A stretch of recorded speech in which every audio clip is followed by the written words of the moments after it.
இன்றைக்கான வீடியோவில் நம்ம என்ன பார்க்க போகிறோம்னு பார்த்தீங்கன்னா, அதுக்கு முன்னாடி குவாலிட்டி ஆர்கானிக் கார்டனை சப்ஸ்கிரைப் பண்ணிவிட்டு பக்கத்தில் இருக்க பெல் ஐக்கான் அழுத்திட்டு ஆல்ன்ற பட்டனையும் அழுத்துங்க. அப்போ தான் நான் போடுற புது வீடியோஸ் உங்களுக்கு நோட்டிஃபிகேஷனில் வரும். நம்ம சப்ஸ்கிரைபர்ஸ் எல்லாருக்குமே தெரியும், குவாலிட்டி ஆர்கானிக் கார்டன் வந்துட்டு குவாலிட்டி நர்சரி கார்டனோட சப் சேனல் தான்ன்றது.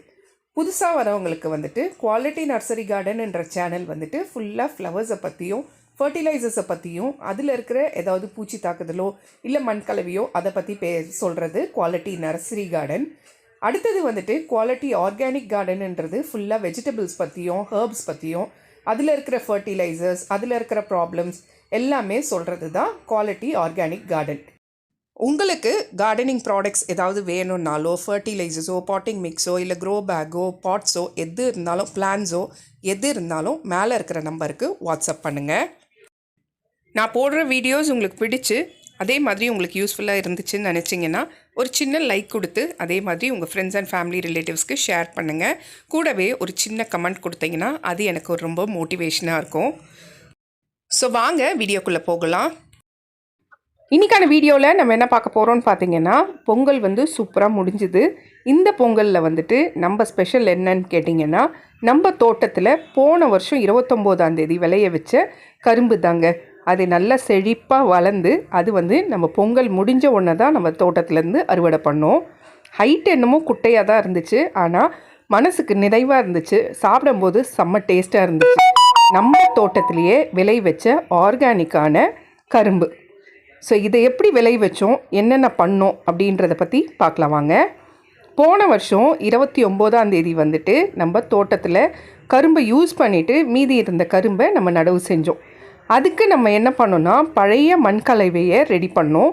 அந்த பழைய மண்கலவையில் ஒரு கிலோ வந்துட்டு கொக்கோபீட் தூள் இருக்கு இல்லைங்களா, அதை சேர்த்துக்கிட்டோம். கூட ஒரு கிலோ வந்துட்டு மண்புழு உரம் சேர்த்துக்கிட்டோம். இதை ரெண்டுத்தையுமே சேர்த்து மண்ணை நல்லா கிளறி விட்டுட்டு அதுக்கப்புறம் நம்ம கரும்பை நடவு செஞ்சோம். கரும்பு வந்துட்டு 4 துண்டு எடுத்துக்கிட்டோம். இந்த 4 துண்டில் இந்த கணுக்கள் பகுதி இருக்குது பாருங்கள், அதை வந்து மேலே வச்சுட்டு மண்ணை போட்டு மூடி விட்டுட்டோம். அந்த மாதிரி ஃபுல்லாக கரும்பை வந்து வச்சாச்சு, 4 கரும்பையும். இதுக்கு நாங்கள் சைஸ் எடுத்துருக்க க்ரோ பேக் சைஸ் என்னதுன்னு கேட்டிங்கன்னா 24க்கு 24 க்ரோ பேக். அதாவது செடி பழங்கள் இருக்கு இல்லைங்களா, அந்த பழங்கள் செடியை வந்துட்டு வளர வைக்கிற க்ரோ பேக் தான் இந்த 24க்கு 24 க்ரோ பேக்கு. ஸோ இதில் தான் நம்ம வந்துட்டு கரும்பு வந்து ஃபஸ்ட்டு விளை வச்சோம். 4ம் வந்து 4 கோணத்தில் வச்சுட்டு இப்போ வந்து தண்ணி வந்து தாராளமாக ஊற்றி வச்சாச்சு. கணுக்கள் பகுதியை மட்டும் மேலே வச்சாச்சு. இப்போ வந்து 27ஆவது நாள் அப்டேட் என்னன்னு பார்த்தீங்கன்னா, செடி வந்து நல்லா துளிர் வந்து ஆரம்பிச்சிடுச்சு. ஃபஸ்ட்டு வந்துட்டு அந்த குருத்து வர ஆரம்பிச்சிது. ஸோ அதுக்கப்புறம் 43ஆவது நாள் எப்படி வந்திருக்குன்னு பாருங்கள். ஃபஸ்ட்டு அந்த குருத்தோலை வந்தது இல்லைங்களா, அதுக்கு அடுத்தது வந்துட்டு கரும்புக்கு அந்த கருப்பு கலர் வர்றதுக்கு கொஞ்சம் வளர ஆரம்பிச்சிது. ஸோ இந்த டைமில் தான் நம்மளோட முதல் உரத்தை கொடுத்தோம். என்ன உரம் கொடுத்தோம் அப்படின்னு கேட்டிங்கன்னா, நம்ம ஏற்கனவே இப்போ நடவு செய்யும்போது மண்புழு உரம் சேர்த்துருந்தோம் இல்லைங்களா. ஸோ இப்போ நம்ம வந்துட்டு பஞ்சகாவியா கொடுக்கலான்ட்டு பஞ்சகாவியா கொடுத்தோம். 30 ml பஞ்சகாவியாவை ஒரு 5 லிட்டர் தண்ணி கலந்து ஃபுல்லாக வந்துட்டு அந்த குருத்து மேலேயும் கீழே மண்ணுலேயும் தெளித்து விட்டு ஊற்றியும் விட்டாச்சு. ஸோ அதுக்கு அடுத்தது நம்ம பண்ணது வந்துட்டு 88 நாள் கழித்து வந்த அப்டேட் தான். 88 நாளில் இப்படி தாங்க இருந்துச்சு வளர்ச்சி. ஸோ அதில் இருந்த அந்த பில்லெல்லாம் எடுத்துட்டு அடுத்த ஃபர்டிலைசராக நம்ம கொடுத்தது என்னதுன்னு கேட்டிங்கன்னா, மீன் அமிலம் ஃபர்டிலைசரை நம்ம கொடுத்தோம்.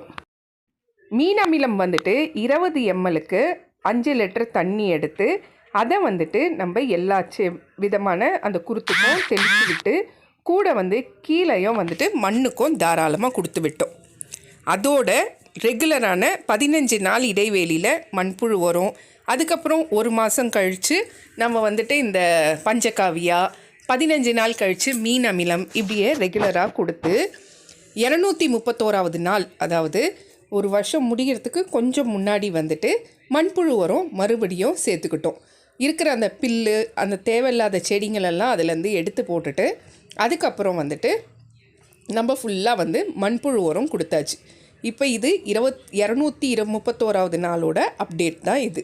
எப்படி இருக்குது பாருங்கள், அந்த குருத்தும் நல்லா க்ரீனிஷாக இருக்குது, கரும்பும் வந்துட்டு நல்லா ஹைட்டு கொடுக்க ஆரம்பிச்சிருச்சு. பூச்சி தாக்குதல்னு பார்த்திங்கன்னா கரும்புக்கு பூச்சி தாக்குதல்லாம் எதுவுமே வராதுங்க. அதே மாதிரி வெயில் கேட்டிங்கன்னா கண்டிப்பாக 8 மணி நேரம் வெயில் கண்டிப்பாக அவசியம். அப்போ தான் செடி வந்துட்டு நல்ல ஒரு ஆரோக்கியமாக வச்சு கரும்பு நல்ல ஒரு விளைச்சல் கொடுக்கும். நடுவில் நம்ம என்ன பண்ணோம், மண்ணை வந்து நல்லா அந்த கரும்பை டிஸ்டர்ப் பண்ணாமல் மண்ணை நல்லா கலரி விட்டுட்டோங்க. ஸோ அது வந்து காற்றோட பகுதிக்கு தேவை. அதனால் வந்துட்டு மண்ணை நல்லா கலரி விட்டுட்டு அந்த ஓலை மாதிரி வரும் இல்லைங்களா, அந்த காஞ்ச ஓலையை பிடுங்கி விட்டுட்டோம். அப்போ தான் வந்து இன்னும் கொஞ்சம் ஹைட்டாகும் அப்படின்னு நினச்சி நம்ம வந்து அந்த குருத்தோலையை காஞ்ச ஒரு குருத்தோலையை பிரித்து விட்டுட்டோம். இப்போ வந்து நம்ம வந்து கரும்பு வந்து இன்னும் ஹைட்டு வரல, ஆனால் சூப்பராக வந்து டேஸ்ட் இருந்துச்சுங்க கட் பண்ணி சாப்பிடும்போது. இது நம்மளோட ஃபஸ்ட்டு டைமு விளைச்சல் தாங்க. கரும்பு வந்து நம்ம தோட்டத்தில் முதல்ல தடவை தான் இதான் ஃபஸ்ட்டு டைம் நம்ம வைக்கிறோம். ஆனால் வச்ச உடனே நம்மளுக்கு நல்ல ஒரு ரிசல்ட்டுங்க. அதே மாதிரி நல்ல சூப்பராகவும் இருந்துச்சு. இப்போ 252வது நாள் வந்துட்டு நம்ம இந்த கரும்பை வந்து வெட்டிட்டோம். அடியோடு வெட்டலை, ஏன்னா கரும்பு வந்து திருப்பி முளைச்சி வரும். அதனால் அடியோடு வெட்டாமல் பாதி மேலே இருக்கிற பாதி மட்டும் நம்ம உடச்சி எடுத்துட்டோம். இப்போ அந்த காஞ்ச சிறகுலாம் இருக்கும் இல்லைங்களா, அதெல்லாம் உடச்சி போட்டாச்சு. அதுக்கு அடுத்தது கரும்பு மறுபடியும் 4 கரும்பு நம்ம வச்சோம் இல்லைங்களா. ஸோ 4மே சூப்பராக வந்து அந்த 4ல் இன்னொரு கணுக்கள்லேருந்து 5 கரும்பாக நம்மளுக்கு கிடச்சிது. பார்க்குறதுக்கே ரொம்ப சூப்பராக இருந்துச்சுங்க. நம்ம பொங்கலுக்கு தான் இதை கட் பண்ண முடியல, ஆனால் பொங்கல் முடிச்சுட்டு இதை அறுவடை பண்ணும்போது ரொம்ப சூப்பராக இருந்துச்சு. ஸோ மீதி இருக்க கரும்பை அப்படியே விட்டுட்டோம். திருப்பி மண்ணை கொத்தி விட்டு மண்புழு உரம் மட்டும் போட்டு விட்டு கரும்பு அப்படியே விட்டாச்சு. ஆனால் கட் பண்ண கரும்பு இவ்வளோ தாங்க. ஸோ இப்போ அறுவடை பண்ண கரும்பு வந்து கிட்டத்தட்ட ஒரு 5 கரும்பு கடிச்சிருக்கலாங்க. ஆனால் அடுத்த வருஷம் நம்ம வந்து நிறைய கரும்பு வந்து அறுவடை பண்ணுவோம். அதே மாதிரி நல்ல ஹைட்டுக்கும் கொண்டு வருவோம். கண்டிப்பாக அடுத்த கரும்பு சூப்பராக தாங்க இருக்க போகுது. இந்த வீடியோ எப்படி இருந்துச்சுன்னு கண்டிப்பாக கமெண்ட்டில் சொல்லுங்கள்.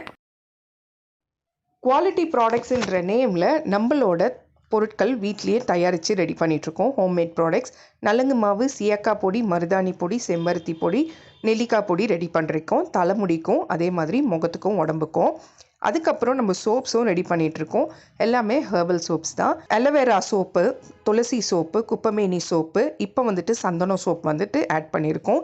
அடுத்தது வந்து கஸ்தூரி மஞ்சள் சோப்பு, நலங்கு மாவு சோப்பு, முல்தானி மெட்டி சோப்புன்னு சோப்பு வகைகள் ரெடி பண்ணிகிட்ருக்கோம். அதே மாதிரி ஏர் ஆயில் வந்துட்டு 12 மூலிகை பொருட்கள் நம்ம தோட்டத்துலேருந்தே எடுத்து 12 மூலிகை பொருட்கள் சேர்த்துருக்கோம். கூடவே வந்து செக்கில் ஆட்டின சுத்தமான தேங்காய் எண்ணெயோட வெந்தயமும் கருஞ்சீரகமும் சேர்த்து ஏர் ஆயில் ரெடி பண்ணி சேல்ஸ் பண்ணிகிட்ருக்கோம். ஸோ வேணுன்றவங்க மேலே இருக்கிற நம்பருக்கு வாட்ஸ்அப் பண்ணுங்கள். ஃபஸ்ட்டு டைம் நீங்கள் வாங்கி யூஸ் பண்ணிங்கன்னா கண்டிப்பாக நீங்கள் அடுத்த முறை வாங்குவீங்க. அந்த அளவுக்கு ரொம்ப சுத்தமானதாகவும் தரமானதாகவும் நம்ம ரெடி பண்ணிகிட்ருக்கோம். ஸோ வேணுன்றவங்க மேலே இருக்கிற நம்பருக்கு வாட்ஸ்அப் பண்ணுங்கள். ஸோ இந்த வீடியோ உங்களுக்கு பிடிச்சிருந்தா குவாலிட்டி ஆர்கானிக் கார்டனுக்கு சப்ஸ்கிரைப் பண்ணிவிட்டு பக்கத்தில் இருக்க பெல் ஐக்கானை அழுத்திட்டு ஆல்ன்ற பட்டனையும் அழுத்துங்க. அப்போ தான் நான் போடுற புது வீடியோஸ் உங்களுக்கு நோட்டிஃபிகேஷனில் வரும். இந்த வீடியோ உங்களுக்கு பிடிச்சிருந்தா ப்ளீஸ் உங்கள் ஃப்ரெண்ட்ஸ் அண்ட் ஃபேமிலி ரிலேட்டிவ்ஸ்க்கு ஷேர் பண்ணுங்கள். ஸோ தட் அவங்களுக்கும் ஒரு யூஸ்ஃபுல்லாக இருக்கும், எனக்கும் ஒரு மோட்டிவேஷனாக இருக்கும். கண்டிப்பாக இந்த வீடியோ எப்படி இருந்துச்சுன்னு ஒரு சின்ன கமெண்ட் கொடுங்க. அடுத்த வீடியோ எதை பற்றி போடலாம் அப்படின்றத பற்றி கமெண்ட்டில் கண்டிப்பாக சொல்லுங்கள். ஸோ உங்களை அடுத்த வீடியோவில் பார்க்குறேன். தேங்க்யூ.